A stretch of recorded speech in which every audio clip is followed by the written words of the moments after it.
Hey guys, it's the Trinity here on our podcast, and we are Stellar Gnosis, and I'm with my hosts, Star Fox and Seven. And today we're talking about energy medicine. Woo woo! Awesome. Okay, so a lot of people aren't familiar with energy medicine. And just to get a start on it, energy medicine prevents illness in the body, and it's not traditional medicine. It uses techniques that were used in ancient Chinese medicine, tracing meridians or pressing on acupuncture points on the body to release the energy that potentially could be blocked in specific organs that may cause disease. So you guys may be wondering, what are meridians? And meridians are your energy transportation system. They are pathways in the body that connect the dots. They link hundreds of tiny reservoirs of heat and electromagnetic energy along the surface of the skin. So in Chinese medicine, they are known as acupuncture or acupressure points. They are hotspots of energy that are stimulated with needles or physical pressure. So when you press on them, you release energy and it distributes it through the body. Very cool. So it's like an energy highway Yes. that runs through your body. Yes, a river. Exactly. And so your meridians can get clogged, and they can get clogged with very simple things like toxins in the air, so air pollutants, or the things that you're eating. So if your foods have GMOs or chemicals in them, it's going to clog your lymph nodes in your body, which essentially energy medicine releases that because all of those toxins go straight to your organs. And so with infrared technology, you could see the light being emitted alongside the meridian pathways. So it's not like it's just something that someone made up one day. So yeah, each meridian is named after the body system it serves. Your central and governing meridian system serves your entire body. So your central meridian nourishes the brain and the governing supports the spine. So you can just move your hands over these meridian pathways and you'll influence the flow of energy. That's how easy it is. People don't really understand how easy energy medicine is. It's a lot less intrusive. So you said acupuncture was one method? Yes. So acupuncture is very similar to flushing your meridians because you're putting pressure on points where... Like popping a balloon almost. Yeah. Like a tension point. Exactly. If you think of it as a tension point, you're kind of popping it and releasing its energy so it can flow into the ether of the room or your body in this case. People ask, is energy medicine more effective than Tylenol and Advil? And yes, energy medicine is way more effective than taking those types of drugs because those types of drugs, they put holes in your auric field. And so what flushing your meridian systems do is it stops or prevents any illnesses going to your organs like your liver, your pancreas, or like anything like that. Yeah. So your lungs, your heart, you know. So for example, there are 12 neurovascular pressure points on your skull and your face that represent the organs and meridians. When you apply a little bit of pressure, you can relieve stress or tension that's causing any headaches. Very cool. So reflexology too, would that be another one? It's a little bit different because it's on your feet. But yeah, it's a similar concept of meridians and acupuncture. It's ancient Chinese medicine, which is very funny because we've moved so far away from that on the Western side over here, like in Canada and the United States. If you look at our media and you especially watch cartoons from, let's just say, the 50s, the 60s, and the 70s, and the 80s or whatever, you can see that they're really pushing prescriptions. So I was watching a cartoon of Betty Boop and she was assisting as a nurse to a patient and she shovels a bunch of pills into the patient's mouth to kind of just like say like, you know, that's the way to ease all your pain. It's not true. Eat your cereal, kiddies. Yeah, exactly. I think a lot of Western medicine is really good at treating the symptoms. So if I have a headache, they say, here's this Advil. Yeah. Well, why don't we get to the root of that? Why are you getting headaches? I think what you're trying to say is the difference between modern medicine and naturopathy, in my opinion, is that regular healthcare is not preventative medicine. Exactly. It's like you wait till you're sick and then they treat the illness versus naturopathy and energy healing. It's a preventative form. It can be preventative. In the cases that I know you use it, it's more dealing with issues once they occurred. But a lot of the other forms of naturopathy are trying to prevent the issues from even happening, not treat them once they're there. And when we look into the past, you can see that the people that existed, they were all well versed and trained into healing each other. For example, the indigenous cultures, they would use specific remedies, herbal medicine, and they would cure whatever the dis-ease was. Yeah. Another thing with energy medicine, it has a lot to do with your auric field, and how I previously said that prescription drugs and drugs can put holes in your aura. A lot of people are wondering, well, what is an aura? And your aura is what protects your body and your energy system, including your meridians and your chakras. Yeah. So Your force field. yes, exactly. You can be a very open person and have a large aura, and that's very inviting. Or you can be a very uninviting person with an auric field that's very similar to almost like a barbed wire type feeling. Yeah. I know a few. Yeah, right? Where you Cacti. don't exactly, and you don't even want to go near that person. So that's how you can kind of sense auras. Some people can even see colors. So your aura is what protects you and your body from subtle energies that are out in your environment, and it helps you transmute it through your chakra systems. I've heard of people who don't have an auric field, and that represents them being close to death. So there was a story of Chills. there was a story of Edgar Casey, and he was about to go into an elevator, and he noticed that nobody in that elevator had an auric field. And so he got this really eerie feeling, and he just did not go into that elevator. And lo and behold, that elevator crashes and all those people died. So he could see that those people didn't have their auric field because they were about to die. Wow. Yeah, that's intense. Yeah. Chilling. Even Right? too, Chilling. Before I was intuitive and was able to even sense someone's aura, there's just a feeling you get from being around certain people. Oh, yeah. And I know it manifests as maybe an uncomfortable feeling in your stomach. It's a heavy energy. Yeah. Yes. And some people could physically see those Yes. things. Yes. And that's incredible. I'd love to be at a state Yes. where I'd be able to experience that. But Absolutely. for now, it's manifesting in a feeling and Clairsentient. yeah, is that what it's called? That's what it is when you feel. What are some of the other Clairvoyant. sentences? So there's- Clairaudience. Yep. So clairvoyant is when you can see. Clairaudience is when you can hear. There's other ones. There's for your Sentient is when you can sense. Like, Okay. Yeah, like sense and feel. That's Yeah. it. Yeah. So when it comes to the auric field, I want to talk about some of the main colors that people tend to have. Some like blue, green, red, violet, lavender, yellow, tan, and crystal. There's many more. But most people just usually have 2 or 3 colors to their auric field. And just to give you some examples of if you have a blue aura, because I know that Star Fox, you have a blue and violet aura. I have a purple aura. Was my primary color with secondary color of blue. Yes, I totally see. I see the violet and I see the blue in you. And what blue is when you're a very loving, supporting, nurturing soul. Your priorities consist of love and relationship and spirituality.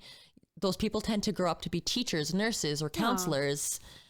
And I could see that. yeah, and I know that 7, you have also a violet and a yellow aura. And I if you're a yellow, you're a childlike, energetic, fun-loving soul. You're sensitive and optimistic. You love to make people happy, and you're here to heal the planet.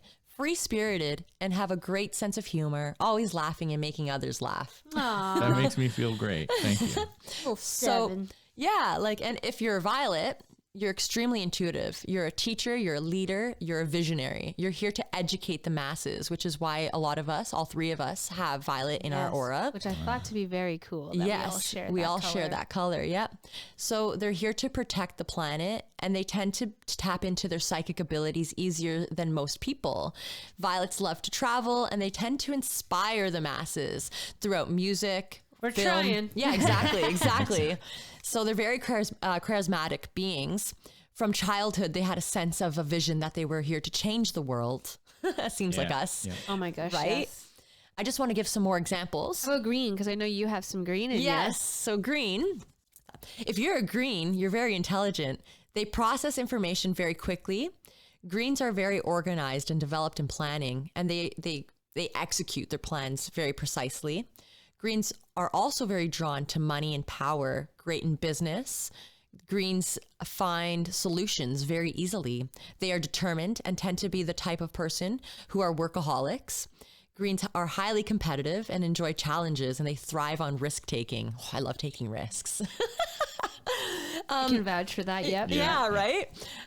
So I'm going to touch on one more because this one I really liked too. and it's the crystal aura.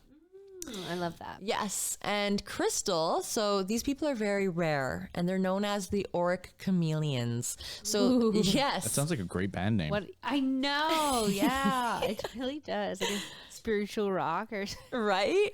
So, yeah, what that means is that their aura changes with the people that they're around and they connect with. So they will take on behaviors, emotions, and thoughts of anyone that's around them. So crystals can get along with almost anybody.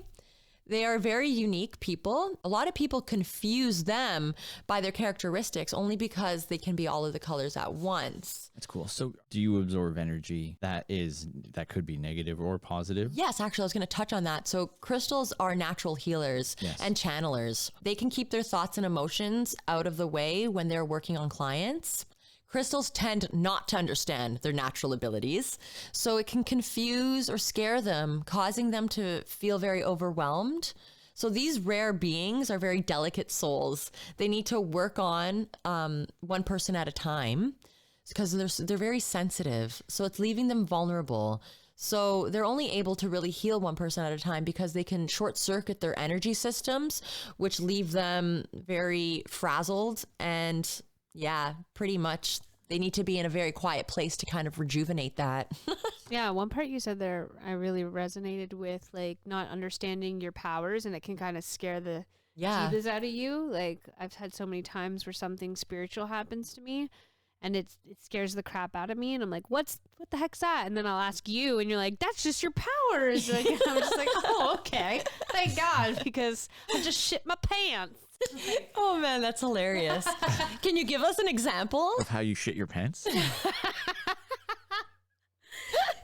Like my premonition dreams were one thing. That was before I met you, when I started having my future premonition dreams. But there are certain times where I'll see things. Oh yeah, you're very clairvoyant. When you dropped me off and I saw things in the shadows, like outside of the car and stuff, and I started getting so worried. And you're just like, oh, you're seeing like otherworldly thing, like the way that you phrased it was just like, oh yeah, I forgot I'm magic. Yeah, exactly. Like, I forgot, like I'm a spiritual being. Exactly. And so that part, really, really resonated with me. I definitely want you to explain your premonition in this podcast after. Oh, okay. Oh man, that dream, one? the dream of the aliens that you had. Oh, that's gonna take some time. Maybe when we do our ET special. Okay. Yeah. Okay, we'll save that. We'll save that. Yes. It's a shame though. We really don't have instruction manuals for these meat bags that we call our bodies. Imagine if we knew exactly how to manifest instantly, and it was like a well thought out blueprint, and everyone could do it. At one point we'll be able to get to that, because it's like, once it hits critical mass and one person learns it, everybody's going to start to being able to do it. Well, I totally believe that in ancient cultures, let's just say Egyptian, Sumerian, and whatnot, those cultures knew how to cultivate their inner alchemy, their manifestation skills, because you could see in Egypt that there was not people who pulled those bricks to I don't create think it was that. slavery. There was no way, that they could do that. We were a lot smarter than mainstream science would lead us to believe, because it would change everything. Yeah, exactly. I think they also condition us to fear those things. Like, as much as I hate to admit it, like I'm a movie buff. I've watched a lot of films in my time, and TV programming, and I know it's had some effect, and is probably has a direct correlation to me feeling fear when those paranormal and spiritual things happen, because those kinds of programs literally program you to be afraid of it, or give everything taboo. A negative spin. Exactly. Aliens, ghosts, things like that. So when you have a fringe experience with it, you automatically remember like all of the horror films or all of this that you saw, and then push away from it rather than pull closer to it. Exactly, because it's not embraced in society. They want you to fear it instead of embracing it, because they know that if everyone had their psychic abilities, and those psychic abilities we can tap into, and I'm talking about telepathy, telekinesis, levitation, healing abilities. These are all things that we can naturally do, and we all have different abilities. Not everyone has the same ability, but everyone has different abilities. And imagine if we tapped into those abilities, what we could do as a society. Well, they wouldn't be able to control us.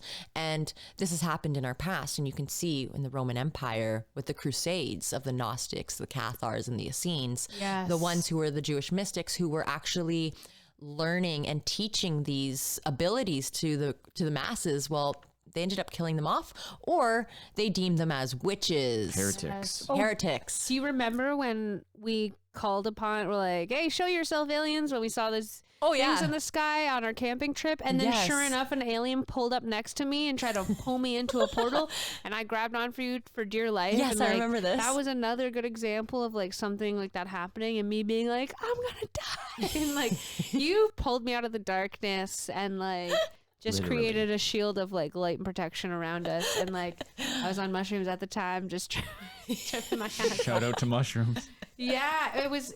We'll talk about that more in depth one day on our alien special. Absolutely. But like that just popped into my head, and I was like, that was like a brilliant example of what I was trying to explain. Yeah, well, because when we tap into our psychic abilities and we tap into our energy medicine, we are tapping into, first off, this has been around for 2 million years, if not more. We're tapping into the ancient healers, the ancient psychics that are literally lying dormant in our DNA. Yes. And a lot of people, like you said, shun it because they're scared of it. But when you embrace it, you start to realize that we're not alone.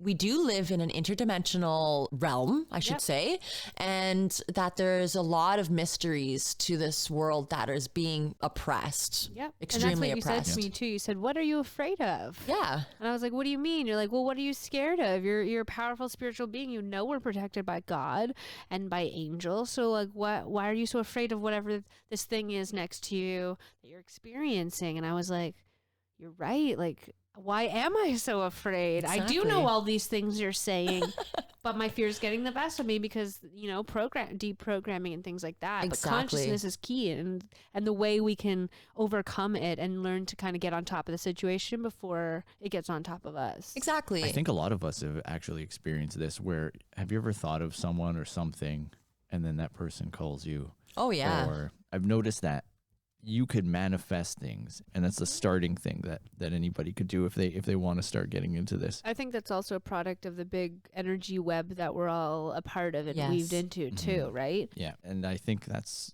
at least one common thing that everyone has. If you don't think you have power, well, just think of those moments where something shouldn't be happening, but it does. Like when you think of a product and then you get an ad, either the phones are tapping into our brainwaves or you're just manifesting these things. When you don't even say it. Both. Yeah. And it's just Both. there. That trips Both. me out the most. And then I'm just like, throw my phone across the room. I'm like, get out of my brain. Like, it's so weird. Yeah, like, okay, so a lot of people tend to give their power away.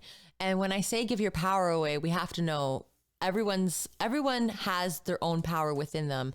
And I love this saying that Dr. Joe Dispenza says, where attention goes, energy flows. So can you imagine if, let's just say, for example, you think that this person is going to save you. You have this idol who's going to save humanity. Well, essentially, you're giving your power away to that person. And you can do it with anything. You can do it with even, let's just say, propaganda. So you're giving your power away to fear. And that's when people need to realize how important energy is and your own energy and how strong you are as a being. And that has a lot to do with energy medicine as well.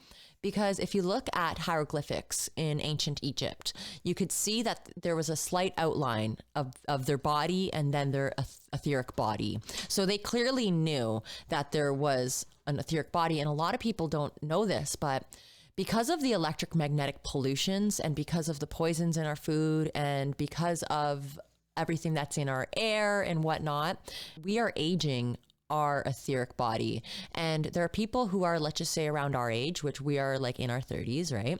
Our early 30s. There are people who are our age walking around with their etheric bodies in the thousands. So if we could just kind of balance out our etheric body with our actual physical body, with taking stances in health and nutrition and taking stances with our mental health, I think that we can live a lot longer, like the people who lived in the Bible, 900 years, 125 years, Yes. 150 years. It's just, we have to master first off, our mind, because we are constantly being bombarded by propaganda, and that's giving our energy away, right? Yes, and yes. also we have to take control of what's going into our body. What are we consuming? Siphoning it. Exactly. Yeah, I mean, it really should be called the illness industry, not the health industry. Absolutely. Because if you guys noticed, once the pharmaceutical industry took over in the western side of the world, well, our life expectancies are like between 50 and 75. Yes, and interestingly, that word pharmacy actually comes from the word sorcery. Yes. My precious.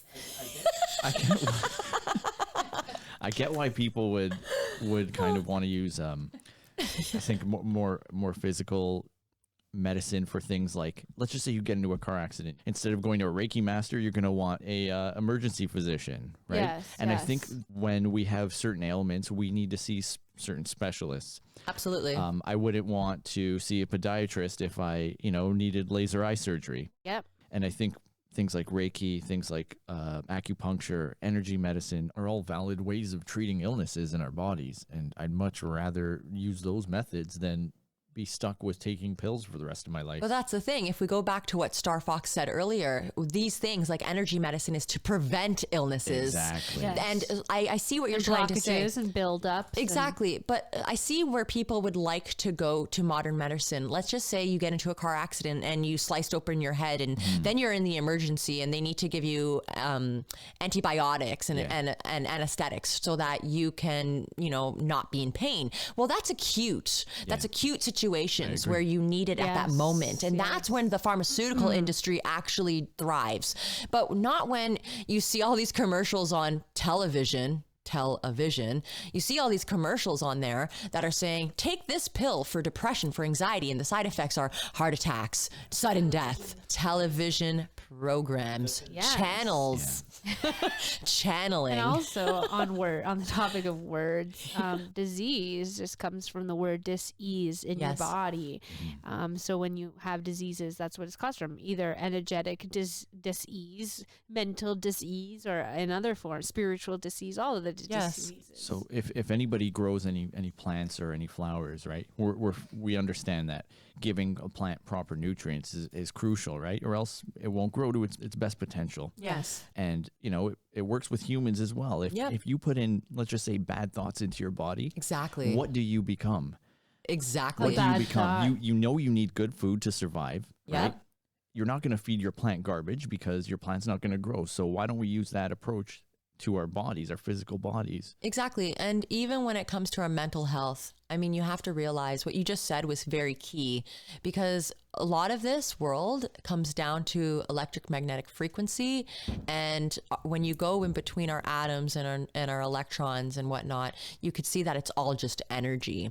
And when we constantly are thinking negative thoughts, well, that's what you're projecting, and that's what the universe reflects back at you. When people want to make a life change, the first thing they need to do is make a life change in their own mind. Yes. Because your body is being affected by what your thoughts are thinking of yourself, of your environment. So yeah, that's Dr. Bruce Lipton. That makes a lot of sense. That makes a lot of sense. I just want to move on to, now that Yeah. you guys know a little bit more about the auric field, and that we kind of trailed off there, but I want to get into the chakra systems. Yes. Because your aura and your chakras are actually attached to each other. And chakras are vortexes of energy, and they can be moving clockwise or counterclockwise. And the differences are, if you're moving clockwise, your energy systems are healthy and working in your favor. But if they're moving counterclockwise, your energies are moving backwards, and all of the energy that's going to your meridians and through your organs are not working and functioning correctly. You got to put your thing down, flip it, and reverse it. Exactly. Dr. Elliot, I believe, said Dr. Yeah. Missy Elliott. yeah. Love that. So when your chakras and or meridians are moving backwards or counterclockwise, that's not a good sign. Not only are you quote unquote an energy vampire, literally sucking the energy from others into your energy systems, you're depleting your own system and the people's energy around you. So, how do you know if your energy systems are moving backwards?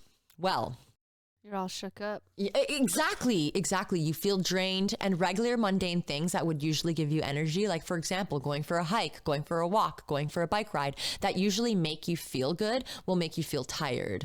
These activities should be rejuvenating you, not making you tired. Definitely. Oh, that's such a great point. Yes. Actually, I never thought about that. Yes. So that's how you would know, right? There are simple things too that you can do. Like, for example, there's a pendulum test that you can do with all of your food. And I learned this, all of this information that I've learned about energy medicine, I've actually learned from Donna Eden. And I've read her books and I've watched all of her videos. Like, I think she's an amazing intuitive healer. She's very clairvoyant and she can actually see the meridian system. She can see your auric field. She's brilliant.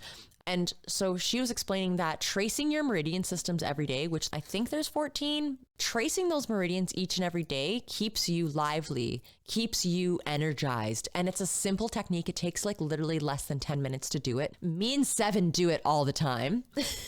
I feel its effects. Yes. It's very noticeable from before and after. Yes. When we do it, we're like yawning constantly because when you're yawning, it's a form of energy releasing from your body. So. And what was the one you were saying with the pendulum? Oh yeah, the pendulum. Okay, so when you're at the grocery store, and let's just say you can do this with vitamins, you can do this with a box of cereal, a bag of chips, you can do this with anything. So I would try a piece of fruit. So I would use like an orange first, right? Okay. And then versus, let's just say, a bag of chips, right?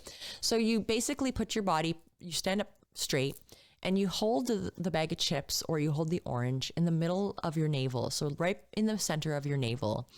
And you stand up with your feet together. So you're literally acting as a pendulum. And you just close your eyes and focus. And you will see if your body leans forward, which if your body is leaning forward, it means that your body is in harmony with what you're about to consume. And if your body leans backwards, it means that it's going against your energy systems and that it's most likely not good for you. That's so cool. Yeah, like you can do this in the grocery store. I always do it. Yes, I could verify One of those that. weird guys like swinging around. in the Yeah, grocery store. pretty much. Just don't do it in the self-checkout line. People might get pissed. Exactly. Yeah. Yeah. I just want to know what gum to buy. Jeez, get off my back. Each chakra influences organs, muscles, ligaments, veins, and all of the other body parts within its energy field. Chakras healing influences your endocrine systems and are strongly linked to your moods, personality, and overall health, your psychology and your physical evolution, and your spiritual journey. These are all reflected in layers of chakras. Your chakra system starts at the base of your spine, following to the top of your head. There are 7 main chakras, each connecting to a universal force. And these 7 main chakras are root, sacral, solar plexus, heart, throat, third eye, and crown. So I'm going to get into what the chakras do. And you know what? On the colors of the chakra, they're the same ones as you mentioned earlier for the auric field. But there's, in some parts of the world, they say the last 2 are indigo purple. And in other places, they say it's purple white. I'm on team purple white because the auric field has, as you said, that crystal line color in it. And so I think the chakra system should match. Absolutely. And when I interpret it, it always goes blue, purple, white. Yes. Me. Yeah. A lot of people will interchange, like you said. That's how I envision it. Yeah. And yeah, like it could go through any, like it depends on where you are in the world. It could be any, like you said, it really just depends. Yeah, that's where it came from, different areas of the world. It's actually interesting because when Donna Eden, because she can see the colors of your chakras, she says there's all different colors. She goes like in the root chakra, it's not necessarily red because red's a very dense color. She says she sometimes sees, because the chakras have layers, she sees different colors. So she'll see indigo and she'll see blue and then she'll see greens, like, and it really doesn't pertain to the exact color that ancient cultures have said they are. Yes. In The Good Place, there's that 7-dimensional creator architect guy, and they ask him his favorite color, and he says something like Purblador Sabah. It's just some crazy name. And they're like, what does that look like? He's like, It looks like the feeling you get when a soldier comes home and sees his dog for the first time. And I was like, that is such a crazy concept, though. Like, that is a color. Like, that, it's almost like a feeling. Like Yes, the seventh exactly. dimension. Like, it just, I was like, that is such a cool thing to think of, concept. I know our eyes Yes. operate, what is the word? Spectral limit. Like our ears, let's get a little bit more to something I know. So I know our hearing frequency is about 20 hertz to 20,000 hertz. Wow. And what happens is anything outside of those, they will exist. But doesn't we mean- just can't hear it. Exactly. Yes. We don't hear it. Yeah. It works similarly with our eyes. So our eyes could only see a certain And spectrum. they're connected to your chakra system, too. Everything's Yep. a wave. Yeah, Yeah. everything's energy. Everything is everything energy. is energy. So I'm going to talk about all the chakras. I'm going to start with the root chakra. It exerts energy up towards the body, carrying life force vitality, and then down the legs for support. The root chakra is the receiver of Mother Gaia's powerful earth energy. Through this, you become grounded. The way you said that grounded me. Yeah, right? Grounded. Grounded. You're grounded, young lady. So life's earliest memories are stored in the first chakra because, like I said, there's layers, right? Those energies can be lodged there until the person develops a protection layer that is necessary to physically code such memories. I don't know if you guys know this, but in energy medicine, holistic healers will bring you back to your childhood to heal the childhood traumas that are in your root chakra so that you can flow accordingly. Because we all carry traumatic events from when we were children that affect us in our adulthood and we don't even know why. Yes. Yeah. So it says not only past lives are encoded here, but also, like I said, childhood memories and Yes. ancestral memories. Isn't that so cool? Ancestral Yeah. memories. Yeah. So that would be Generational. like past lives or your... So your past lives and your ancestral Okay. memories. So like, for example, the women, this is known in indigenous cultures, that the woman passes down the knowledge to their children. Yep. Their firstborn. Exactly. Their firstborn girl specifically. Exactly. Yep. So the root chakra resonates with Earth's primordial life force. When it sends the force upwards, it fuels the other chakras. So it's very important to stay grounded. A lot of people want to cultivate their upper chakras, like let's just say their crown, their third eye and whatnot. But it's actually better to cultivate your lower chakras because a lot of people today need that healing. They need that grounding. So yeah, when your root chakra is closed, it cannot fuel any of the other chakras. The root is the foundation of our connection with our chakras.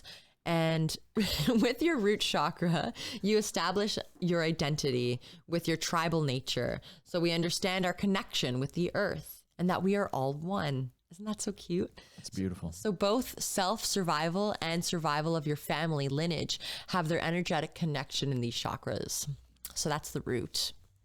I'm going to move on to the sacral, the womb chakra. And even if you're a man, you still have the womb chakra. You came from good to know. one. Exactly. Know your origins. Exactly.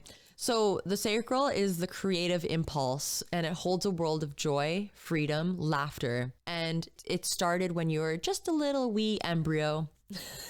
In this chakra, it's where the babies grow and where creative force can flourish. No boundaries are in this chakra. When the creative energy of the universe pours into us, it pours in through the sacral chakra. Love it. I love Yeah. the sacral, your sexual and creative center. Yes, exactly. And this is located where your belly button is, and I'm sure a lot of people know that. It's also linked with the small intestine and the large intestine, and it governs those organs, and it takes food and it creates nourishment for our food, and it creates new cells, eliminating what we don't need. So we use our sacral chakra for that. So the energy of your sacral chakra resembles the aura that surrounds your whole body. In the center of this chakra, it resides the pure you that existed before you were even wounded by anything in life. The glorious you, the beautiful being that you truly are. How beautiful is that? Which is why sexual trauma Yes. and early childhood trauma always often leads to both sexual and creative blockages. Yep. In that area of your body. The second chakra, so the sacral chakra, is the most misunderstood chakra. People believe it to be just reduced to the bathroom organs or the bedroom functions. So when you meditate and find the true essence within you, you're often making contact with your sacral chakra. And those who have a strong connection with your sacral often have an atmosphere that are inviting. So people feel at home when they're around you. They have that motherly, Yes. wombly effect. Exactly. So that's what the sacral chakra is all about. So the solar plexus is your individuality, your identity, and your personal ego. It's a sense of who you are and who you're not. So this chakra governs most organs from your navel, belly button to your rib cage. And on the right side, it governs the liver and the gallbladder. And then on the left side, it governs the spleen, stomach, and pancreas. So this chakra is also governing your diaphragm, your kidneys, and your adrenals. Yeah, so it actually has a lot of things that it's governing. Wow. Culprit for your joy and your cautionary Exactly. Oh, yes, exactly. Yes. So Donnie Eden actually writes that. So this chakra is for detecting fear, and also like if there's any danger, it will usually be found in your solar plexus chakra. Yeah, your gut feeling. Exactly. I was just going to say that. So that's where the gut feeling comes from, the sacral chakra. Yes, okay, yes. That explains So that. outside of just the organs that reside within your solar plexus, your identity is shaped by your family, your culture, and your environment. Here's where you battle the who I am versus who others want me to be and who I should be. The third chakra energy is logical rather than artistic. It's sophisticated rather than childlike, like the second chakra, which is the sacral chakra. And it's very responsible. So it's for control. It's the controlling parent rather than the child. Yeah. Okay. And people often confuse your intuition and your gut feeling. Yes. Your intuition, which comes from your third eye, Yes. that's more of a knowing from seeing ahead, whereas your gut feeling is a knowing from your past traumas and things. So it's like from your primal experiences versus your intuitive knowing, which is from your celestial experiences. So one is rooted in the past and one is rooted in the future. Yes. So I'm going to move on to the heart chakra. People with a developed heart chakra see, hear, and feel other people through this filter. So they make these judgments according to their loving nature. So a person with a dominant heart chakra, you may think that it's a good thing, but it actually can hinder you because you're seeing it through a filter of love. And a lot of people can hurt you because that's the only... Toxic positivity. Exactly. Yes, some people I know could take advantage of other people's loving nature. Yes. In there too many times, to be honest. Yeah, they love too much, and it's emotionally damaging. So I guess it would be important to have a good balance. Yeah, exactly. It's good to have a balance between all of your chakras. Absolutely. As a result of the magnitude that the heart chakra can pull, the brain and other organs pull it into synchronicity. So when your heart chakra is overcompensating, it synchronizes all of the other chakras with you, including your brain. Yes. So, your heart chakra is basically your loving space. And it's definitely one of the most important chakras that I think. Like, I feel like I have a huge heart chakra, and sometimes it can get me in trouble because when you over love, you tend to get hurt, right? So gotta use more of your yellow and purple ones. Your intuition and your gut feels. Exactly. I'm gonna move on to the throat chakra. Okay. So the throat chakra is your expression and how you express yourself to the world, and also it governs your thyroid gland, and it governs the metabolism and catabolism. So what that is that it's the way that we break down energy in our throat. So the thyroid gland breaks down food and builds it to maintain the physical body. Gotcha. Yeah. So it's really important to have your throat chakra intact over there. Your truth and communication centers. Absolutely. Speaking your truth is very important. So like if you're not speaking your truth, then you have an blockage. Exactly. You have a blockage in your throat chakra. So it's very important. So speaking up is an anabolic process, and not speaking and keeping quiet is catabolic. And if there's too much energy in the anabolic chambers, the person has difficulty being quiet. But if there's too much energy in the catabolic chambers, then the person has a problem speaking up. So people in abusive relationships, that would probably be one of their biggest problem chakras, would be their throat chakra, because their communication's so stifled. Exactly. We'll move on to the third eye chakra, your pituitary gland. So it's your sixth chakra, and it's in between your eyes. It is another eye, actually. Your third. Yes, it's your third eye. A lot of people confuse this with your crown chakra, which is the pineal gland. Some cultures will switch it and say the pineal gland is your third eye and the pituitary gland is your crown. But Interesting. yeah, exactly. But I actually believe the third eye is clairaudience, so hearing, clear hearing, which is your pituitary gland. Yeah, I see it that way as well. In the sixth chakra, you can travel past, present, future, transcend time.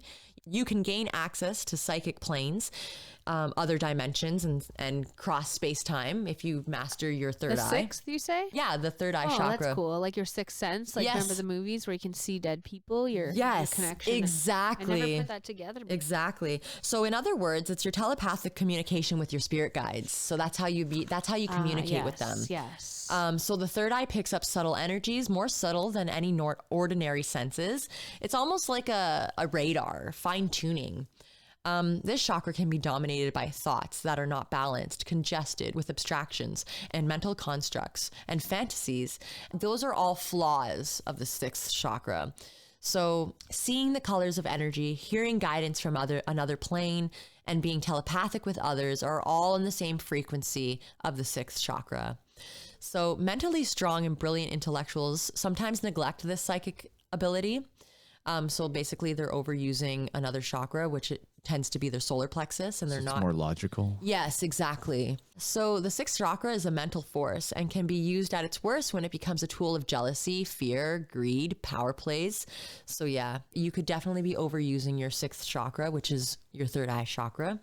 So yeah, let's move on to the crown chakra.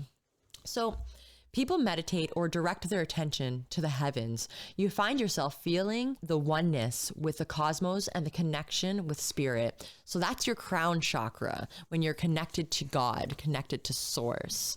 People in the Western cultures who have an opened crown chakra are more likely to receive psychiatric medication because they think they're crazy and they have no idea that they're just using their abilities. So they're trying to medicate them. Yeah, they don't know what they're tapping into. Because the Western hemisphere, we tend to think of it, that's you must be going mad. Yes. If you're channeling and tapped into that. Exactly. So people with very open crown chakras have a fascinating way of life.